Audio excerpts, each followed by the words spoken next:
Hola, ¿qué tal? Pues bueno, nosotros el día de hoy desarrollaremos un tema llamado títulos de crédito. Nuestro equipo está conformado por Magali, Alan, Omar y Georgina. Pues comenzamos. ¿Qué son los títulos de crédito? Los títulos de crédito fueron creados con la finalidad de resolver una problemática específica dentro del comercio, ya sea en temas de giros para el pago, soportar formalmente una deuda o emitir una orden para la entrega de cierto efectivo. La constante es la evolución de las transacciones entre comerciantes que dio origen a elementos a regular a fin de otorgar certeza jurídica a los actos de comercio celebrados. Su función. Los medios de pago que se emplean para realizar las transacciones comerciales han evolucionado considerablemente en los últimos años. Esto con la intención de agilizar el tráfico comercial. Se ha hecho necesario disponer de alternativas al dinero en efectivo o a las transferencias bancarias. Un título de crédito es una de las operaciones más utilizadas en la actualidad por las empresas, aunque su uso también está extendido entre los usuarios particulares. No obstante, en la actualidad podemos encontrar que hay una gran variedad de tipos. Los títulos de crédito, ¿qué son y para qué sirven? Los títulos de crédito son actos de comercio, como lo hemos venido mencionando, y de acuerdo al Código de Comercio, son cosas mercantiles de conformidad con la General de Títulos y Operaciones de Crédito. Un título de crédito es un documento que es necesario para ejercitar el derecho literal que en el mismo se establece. La Ley General de Títulos y Operaciones de Crédito señala en su artículo quinto que los títulos de crédito son documentos necesarios para ejercitar el derecho literal que en ellos se consigna. En el artículo primero de la misma ley se establece que los títulos de crédito son cosas mercantiles y que su emisión, expedición, endoso, aval o aceptación y las demás operaciones que en ellos se consignan son actos de comercio. Se trata de documentos constitutivos dispositivos. Decimos que son constitutivos de un derecho ya que se incorpora al documento y dispositivo debido a que es indispensable para disponer, transmitir o ejercer el derecho en el contenido. La función jurídica de los títulos de crédito es representar la riqueza en ellos contenidos a través del derecho y la disposición. Es posible que la riqueza circule fácilmente entre las personas que lo poseen, es decir, entre comerciantes. Esto se observa al ser utilizados como instrumentos de pago o crédito, como garantía de una obligación determinada, etc. Así también los títulos de crédito tienen sus propias características. Una de ellas sería la literalidad. Aquí nos referimos al derecho que el documento representa por sí mismo. El beneficiario lo deberá ejercitar tal y como está escrito. Por otra parte, el obligado debe de cumplir con todos los términos que estén escritos en dicho documento. Otra de sus características es la autonomía. ¿Qué significa esto? El interesado debe de cumplir con sus obligaciones sin poner ninguna clase de condiciones para ello. Esto hace que el derecho se pueda ejercer en cualquier condición, independientemente que quiera modificar o limitar. Otra tercera característica es la incorporación. ¿Esto qué significa? Que el derecho está ligado al título de crédito. Sin la existencia de un título no hay derecho y por tanto desaparece la posibilidad de ejercerlo. También podemos hablar de la circulación. Pueden circular de persona a persona mediante el endoso o entregando de manera material el documento si es al portador. Y por último, otra de sus características es la legitimación, la cual nos dice que es una consecuencia de la incorporación. Explicar los títulos de crédito según su manera de emisión. Dependiendo de la forma en la que dicho documento hayan sido emitidos, tendremos unos tipos de derechos u otros, y estos pueden ser al portador. ¿Qué significa esto? Que cualquier tenedor del título puede ejercer su ejercicio de derecho. Normalmente se suele añadir la cláusula al portador. También tenemos títulos a la orden, que es cuando el documento solamente puede circular mediante la voluntad de la persona que lo recibió. Posteriormente tenemos los nominativos, que van a nombre de una determinada persona. La emisión, así como sus sucesivas transmisiones, han de ser inscritas en el registro donde se emitió el título. Según quién los emite también, en la actualidad existen diferentes tipos de entidades que pueden emitir este tipo de documento. Estos pueden ser privados, que son emitidos a través de personas o entidades particulares, o pueden ser públicos, que pueden ser emitidos a través de estados, los establecimientos públicos, o bien los gobiernos extranjeros. Según su contenido o objeto. El contenido de cada título puede ser completamente diferente, ya que cada uno representa un tipo de bien. Los podemos distribuir en representativos de dinero. Aquí especificamos una cantidad exacta de dinero. Tenemos también los representativos de mercaderías. En esta modalidad trabajamos con bienes o mercancías. Los más representativos son los certificados de depósito en el contrato de almacenaje. O están los mixtos. Aquí se pueden combinar tanto de dinero como las mercancías. También tenemos los que son dependiendo de su forma de creación, que son singulares o individuales, que son emitidos en función de una operación que se realiza frente a una determinada persona. Los seriales o de masa, que nacen ante una pluralidad de personas. Es importante conocer los distintos tipos de títulos y su funcionamiento.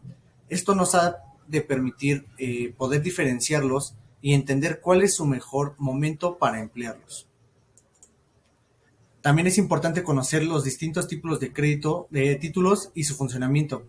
Las letras de cambio, que son nominativos, cuando se expiden a favor de una persona cuyo nombre se consigna en el texto del mismo documento, o bien al portador, cuando no están expedidos a favor de una persona determinada, se sostenga o no la cláusula al portador. La Ley General de Operaciones y Títulos de Crédito nos dice que los títulos de crédito que regula son la letra de cambio, como bien se explicó, en donde se refiere que la letra de cambio es un documento abstracto, sin relación con su causa, que representa derechos autónomos. El artículo 76 de la Ley General de Títulos y Operaciones de Crédito señala que la letra de cambio debe contener, número 1, la mención de ser letra de cambio, inserta en el texto del documento. Número 2, la expresión del lugar, del día, mes y año en que se suscribe. Número 3, la orden incondicional al girado de pagar una suma determinada de dinero. Número 4, el nombre del girado. Número 5, el lugar y la época del pago. Número 6, el nombre de la persona a quien debe hacerse el pago. Y número 7, la firma del girado o de la persona que se suscriba a su ruego o en su nombre.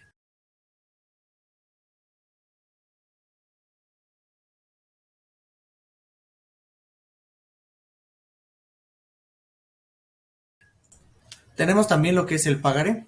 El pagaré, según el artículo 170 de la Ley General de Títulos y Operaciones de Crédito, nos dice que debe de contener la mención de ser pagaré inserta en el texto del documento, como el documento anterior, la promesa incondicional de pagar una suma determinada de dinero. El número 3, el nombre de la persona a quien debe de hacerse el pago. 4, la época y el lugar del pago. 5, la fecha y el lugar en que se suscriba el documento. Y 6, la firma del suscriptor o de la persona que firma a su ruego o en su nombre. Por último, también tenemos lo que son los cheques. Entre los títulos de crédito, el cheque solo puede ser expedido a cargo de una institución de crédito, como un banco. Si un documento en forma de cheque es liberado por otras personas, no producirá efectos de título de crédito.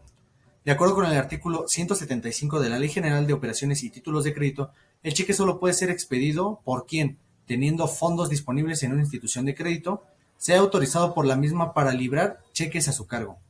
El título de crédito de cheque, según lo establecido en el artículo 176 de la Ley General de Títulos y Operaciones de Crédito, debe de contener lo siguiente: la mención de ser cheque inserta en el texto del documento, el lugar y la fecha en que se expire, la orden incondicional de pagar una suma determinada de dinero, el nombre del librado, el lugar del pago y la firma del librador. El cheque será pagadero a la vista y puede ser nominativo o al portador. Buenas tardes, mi nombre es Magali, yo les voy a hablar de las obligaciones.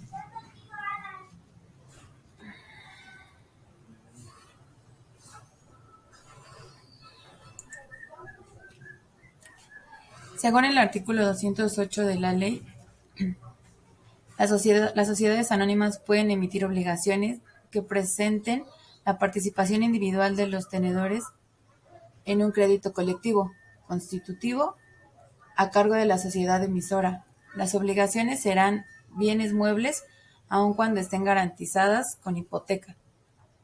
Las obligaciones serán nominativas y deben emitirse en denominaciones de 100 pesos o de sus múltiplos. Esto exceptuándose cuando se trate de las obligaciones inscritas en el Registro Nacional de Valores e Intermediarios y coloquen el extranjero entre algún público inversionista, cuyo caso podrá emitirse al portador. Los títulos de crédito de las obligaciones llevarán adheridos cupones. De acuerdo con el artículo 209 de la Ley General, las obligaciones deberán a su tenedor dentro de cada serie derechos iguales y cualquier obligación podrá permitir la nulidad de la emisión hecha en contra de los dispuestos en dicho artículo. De acuerdo al artículo 210 de la misma ley, señala que las obligaciones deben contener: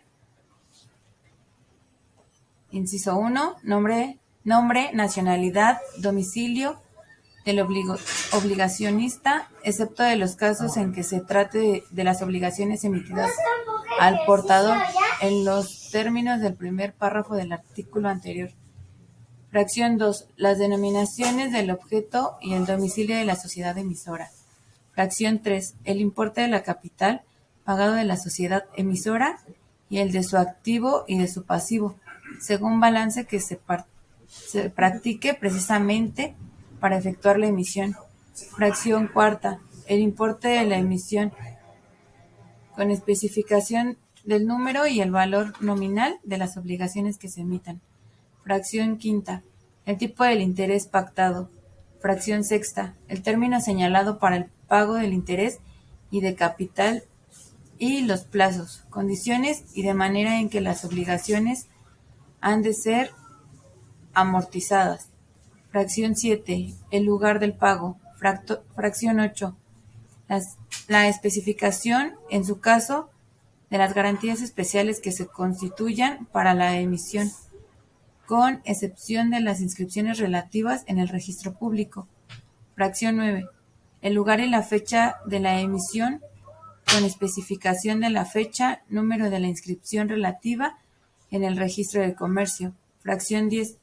La firma autógrafa de los administradores de la sociedad autorizados al efecto, o bien la firma impresa en facsimil de dichos administradores, a condición, en ese último caso, de que se deposite el original de las firmas respectivas en el registro público del comercio en que se haya registrado la sociedad emisora.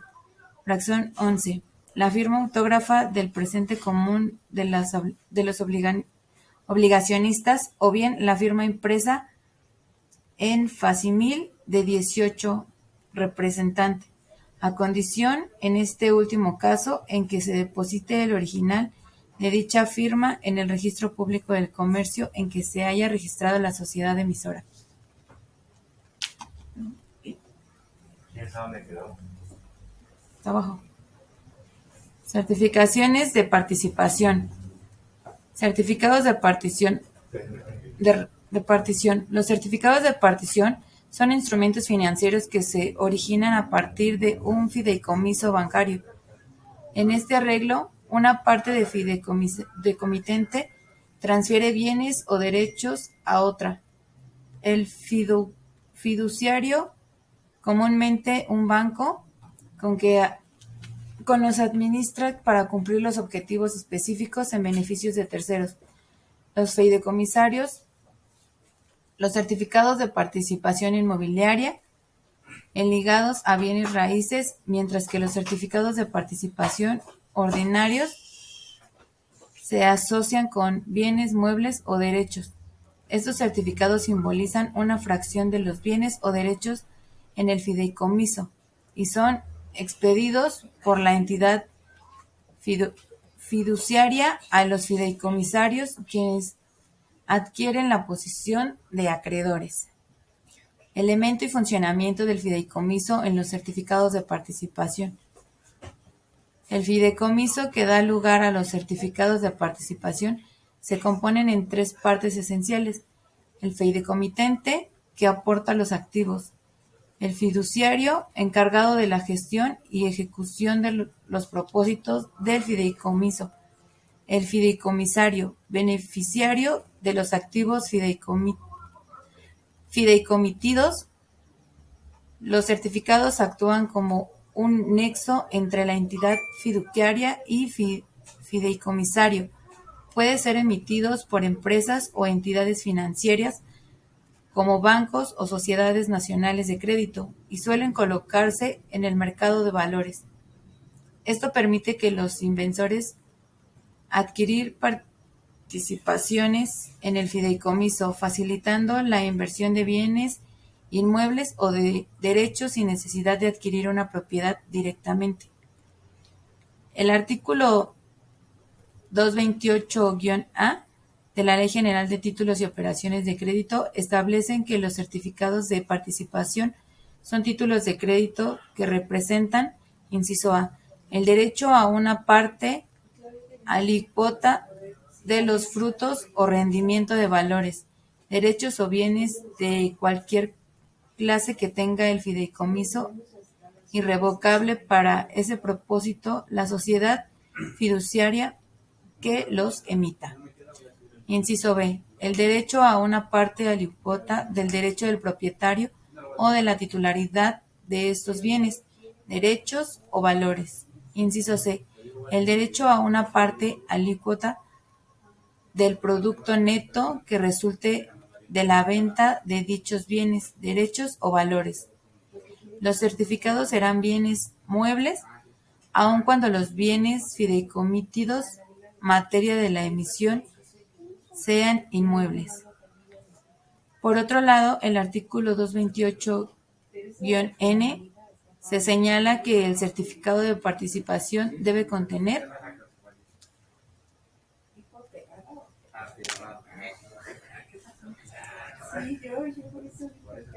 inciso 1. Nombre, nacionalidad y domicilio del titular del certificado. Inciso 2. La mención del ser, certificados de participación y la expedición de si es ordinario o inmobiliario. Inciso 3. La designación de la sociedad emisora y la firma autógrafa del funcionario de la misma, autorizado para suscribir la emisión correspondiente. Inciso 4. La fecha de expedición del título. Inciso 5. El importe de la emisión con especificación de número y el valor nominal de los certificados que se emitan. Inciso 6. En su caso, el mínimo de rendimiento garantizado. Inciso 7. El término señalado para el pago de productos o rendimientos y del capital de los plazos, condiciones y forma en los que los certificados han de ser amortizados. Inciso 8. El lugar y el motivo de pago. Inciso 9. la especificación, en su caso de las garantías especiales que se constituyan para la emisión, con expresión de las inscripciones relativas en el registro público. Inciso 10.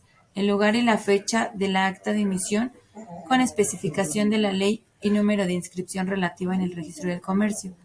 Inciso 11. La firma autógrafa del presente común de los tenedores de certificados.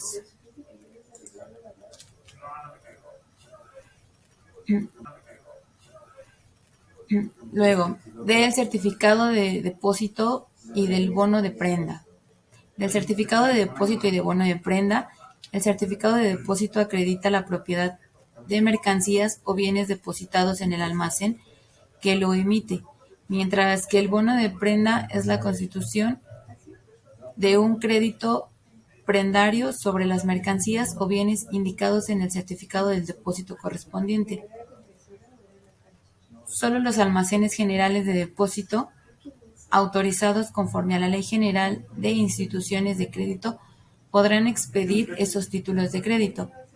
De acuerdo con el artículo 229 de la misma ley, las constancias recibidos o certificados de que otras personas o constituciones expidan para acreditar el depósito de bienes o mercancías no producirán efectos como títulos de crédito.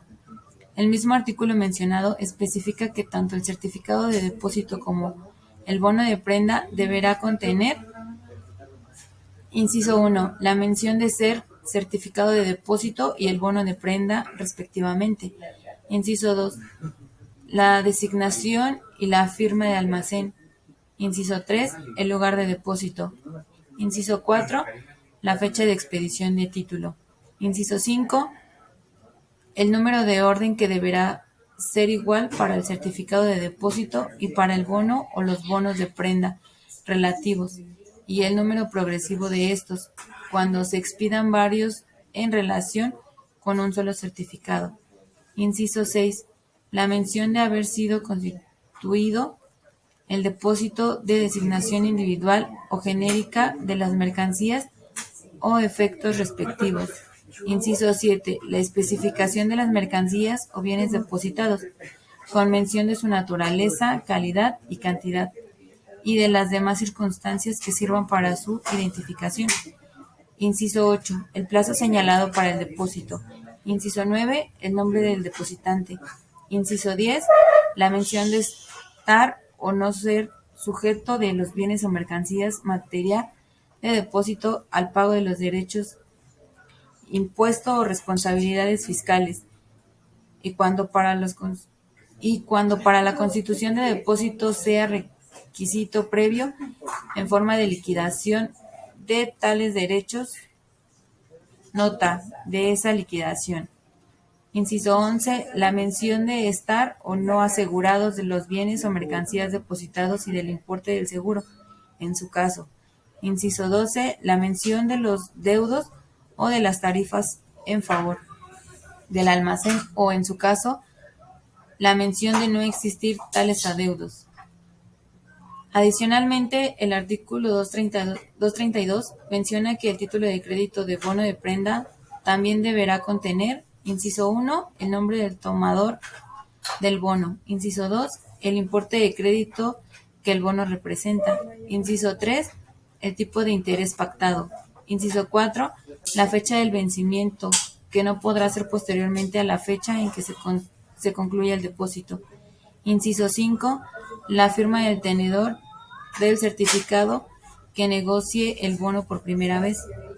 Inciso 7, la mención suscrita del almacén o por la institución de crédito que intervenga en la primera negociación del bono de haberse hecho la anotación respectiva en el certificado de depósito. Sí, buenas tardes. Me voy a llamar Randy Rubio y les voy a explicar lo que son los tipos en títulos de crédito o tipos de endoso en los títulos de crédito. Los títulos de crédito, como ya se mencionaron, son la firma de un documento. Generalmente pagaré un cheque o cualquier título que cede sus derechos a otra persona. Este acto se puede permitir transferir el título de una persona a otra. Existen varios tipos de endoso, cada uno de ellos tiene una función y características específicas. Aquí te detallo los principales que son, primero, endoso en propiedad. Este tipo de endoso más común y te permite transferir la propiedad del título a otro beneficiario. Con este endoso, el nuevo tenedor o adquiere todos los derechos del documento. Se usa para transferir la propiedad completa del título, permitiendo que el endoso, quien recibe el endoso, pueda cobrar, endosar o disponer del título. Segundo, endoso en procuración o al cobro. Este tipo de endoso no transfiere la propiedad del título, sino que otorga al endosatario, quien recibe el endoso, la facultad de cobrarlo o gestionarlo en nombre del endosante, a quien endosa. Es similar a un mandato o poder, ya que el endosario actúa en representación del endosante. El endoso en restricción o limitado. Este tipo de endosos impone ciertas restricciones en el título. Por ejemplo, puede limitarse a un tipo específico como para abono en cuenta. El título no puede ser endosado nuevamente y el endosado tiene derechos limitados. Cuarto, el endoso en garantía o en prenda. Este endoso se utiliza como garantía en una obligación o transfiere la propiedad del título. El endosativo recibe el título de calidad de garantía y así el deudor no cumple. El endosatario tiene derecho a hacer efectivo el título en compensación. Quinto, el endoso en blanco. No se especifica a favor de quién se transfiere el título, quedando en blanco el nombre del endosatario. Cualquier persona que tenga el título puede llenarlo en su nombre y presentarlo por su cobro, por lo cual se considera el título como al portador hasta que se llene el nombre del endosatario. Sexto, el endoso completo o nominal. Es lo opuesto al endoso en blanco, ya que este se especifica el nombre de la persona o entidad a favor de que se realiza el endoso. Transfiere los derechos del título de manera reiterativa a la persona indicada. Séptimo, el endoso en cláusula. Este tipo de endoso exonera al endosante en responsabilidad en caso de que el título no se pueda cobrar. Es una cláusula que indica que el endosante no será responsable en caso del impago. Obviamente cada endoso tiene sus usos y sus propósitos específicos que dependen de la relación entre las partes y el objetivo de... Sí, buenas tardes. Me voy a llamar Randy Rubio y les voy a explicar lo que son los tipos en títulos de crédito o tipos de endoso en los títulos de crédito. Los títulos de crédito, como ya se mencionaron, son la firma de un documento. Generalmente pagaré un cheque o cualquier título que cede sus derechos a otra persona. Este acto se puede permitir transferir el título de una persona a otra. Existen varios tipos de endoso, cada uno de ellos tiene una función y características específicas. Aquí te detallo los principales que son, primero, endoso en propiedad. Este tipo de endoso más común y te permite transferir la propiedad del título a otro beneficiario. Con este endoso, el nuevo tenedor o adquiere todos los derechos del documento. Se usa para transferir la propiedad completa del título, permitiendo que el endoso, quien recibe el endoso, pueda cobrar, endosar o disponer del título. Segundo, endoso en procuración o al cobro. Este tipo de endoso no transfiere la propiedad del título, sino que otorga al endosatario, quien recibe el endoso, la facultad de cobrarlo o gestionarlo en nombre del endosante, a quien endosa. Es similar a un mandato o poder, ya que el endosario actúa en representación del endosante. El endoso en restricción o limitado. Este tipo de endosos impone ciertas restricciones en el título. Por ejemplo, puede limitarse a un tipo específico como para abono en cuenta. El título no puede ser endosado nuevamente y el endosado tiene derechos limitados. Cuarto, el endoso en garantía o en prenda. Este endoso se utiliza como garantía en una obligación o transfiere la propiedad del título. El endosativo recibe el título de calidad de garantía y así el deudor no cumple. El endosatario tiene derecho a hacer efectivo el título en compensación. Quinto, el endoso en blanco. No se especifica a favor de quién se transfiere el título, quedando en blanco el nombre del endosatario. Cualquier persona que tenga el título puede llenarlo en su nombre y presentarlo por su cobro, por lo cual se considera el título como al portador hasta que se llene el nombre del endosatario. Sexto, el endoso completo o nominal. Es lo opuesto al endoso en blanco, ya que este se especifica el nombre de la persona o entidad a favor de que se realiza el endoso. Transfiere los derechos del título de manera reiterativa a la persona indicada. Séptimo, el endoso en cláusula. Este tipo de endoso exonera al endosante en responsabilidad en caso de que el título no se pueda cobrar. Es una cláusula que indica que el endosante no será responsable en caso del impago. Obviamente cada endoso tiene sus usos y sus propósitos específicos que dependen de la relación entre las partes y el objetivo de la transferencia del título de crédito. Todo esto para hacer la cobranza. Si realmente que pues un título es una garantía de un pago o de una acción que se realiza entre varias o una persona, lo cual pues establece específicos que dependen de la relación entre las partes y el objetivo de la transferencia del título de crédito. Todo esto para hacer la cobranza. Si realmente que pues un título es una garantía de un pago o de una acción que se realiza entre varias o una persona, lo cual pues está obligado a liquidar esa deuda. En este caso pues los artículos mercantiles que se establecen para realizar este endoso del Código de Comercio en México lo establece el artículo 29, que es el requisito del endoso. Establece que el endoso debe cumplir ciertos requisitos para ser válido. El endoso debe ser anotado en el título en una hoja adherida a él y debe estar firmada por el endosante. Puede ser en propiedad, en procuración o en garantía, y es necesario que contenga la indicación de por valer por la propiedad, por valor al cobro o en garantía. Entonces este requisito sí tiene que ir forzosamente para cualquier demanda o acción que se tenga que realizar sobre ese pago que se tenga que cobrar. Artículo 31 igual del comercio, el endoso en blanco y endoso completo. Diferencia el endoso en blanco y el endoso completo. El endoso en blanco solo lleva la firma del endosante y deja en blanco el nombre del endosatario, lo que permite a cualquier portador llenar el espacio vacío y tomar los derechos sobre el título. Por otro lado, el endoso completo especifica el nombre del endosatario y transfiere los derechos de una persona concreta. Artículo 32. Efectos del endoso en propiedad. El endoso en propiedad transfiere la titularidad del título al endosatario, quien a partir de ese momento puede ejercer todos los derechos derivados del título de crédito. Y este artículo señala que el endosatario adquiere derechos completos sobre el título y puede endosarse nuevamente. Artículo 33. Efectos del endoso en garantía. El endoso en garantía otorga la endosatividad del título en calidad de prenda o garantía. No transferir la propiedad, pero concede al endosatario ciertos derechos de retención hasta que se cumpla la obligación garantizada. Artículo 35. El endoso con cláusula sin responsabilidad. Permite al endosatario incluir una cláusula que lo exime de responsabilidad en el caso de que el título no sea pagado o limitado a su responsabilidad como garantía del cumplimiento del título. Efectos de la falta de conformidad con el endoso. Este artículo indica que si un endoso no cumple con los requisitos legales, puede considerarse válido. En caso del título no transfiere el derecho válido al endosatario y no podrá ser cobrado legalmente. Artículo 37. Cadena de endosos. Regula la transferencia de derechos a través de una cadena de endosos. Cada endoso confiere un nuevo tenedor al derecho de actuar en relación al título y permite el rastreo de la legitimidad de los derechos al primer endosante. Artículo 38.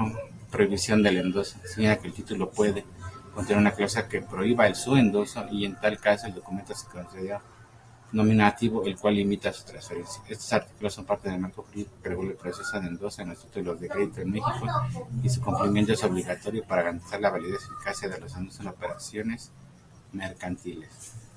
También quisiera mencionar que pues queremos demostrar un formato en el cual es un mercantil, es un ejecutivo por la cantidad de la cuantía que se está manejando, es a valor de un pagaré de 500,000 pesos, el cual pues no pasa de la suma considerada para un juicio ejecutivo oral, se queda en escrito y pues se inicia por las dos partes, ¿no? La parte demandante y la parte que está cobrando. Bueno, se inicia la demanda o la demanda inicial, se pone como inicial, se solicita o se pronuncia el juez de lo mercantil en turno de a dónde se va a cobrar ese pagaré, la restricción o lugar donde cada se vaya a iniciar esta demanda, pues no tiene mucha relevancia, ya que son créditos federales, entonces puede tener competencia algún juez y precisamente ahí es donde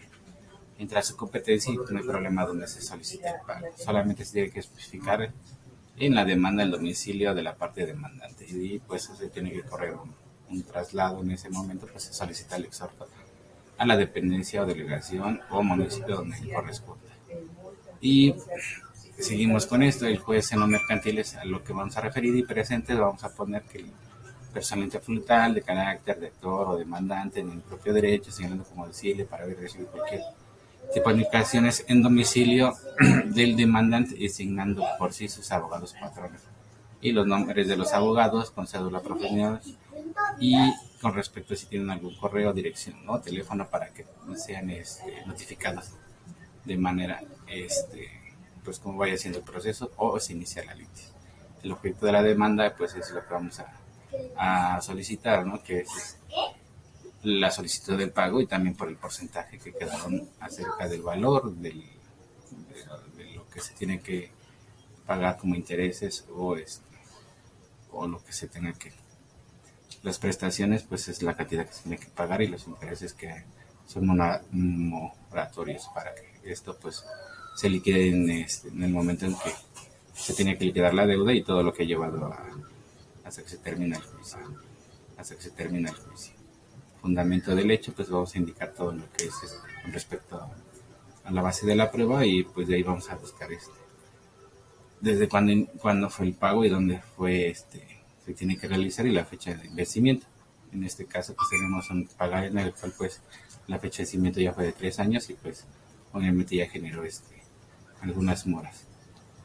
Segundo, pues las pruebas, ¿no? La documental, que es el pagaré. En ese momento pues vamos a realizar ya sea con periciales o o presentando el documento base de la acción. Los puntos petitorios, que es a lo que se le está pidiendo al juez, y sobre eso pues ya nada más sería la firma. En este ejemplo lo vamos a poner más o menos para que se entienda sobre lo de un pagaré. Pero bueno, eso sería todo por nuestra parte. Les agradecemos mucho la atención y pues esperamos que cualquier duda pues ahí está en la liga. Muchas gracias y hasta luego. Bye.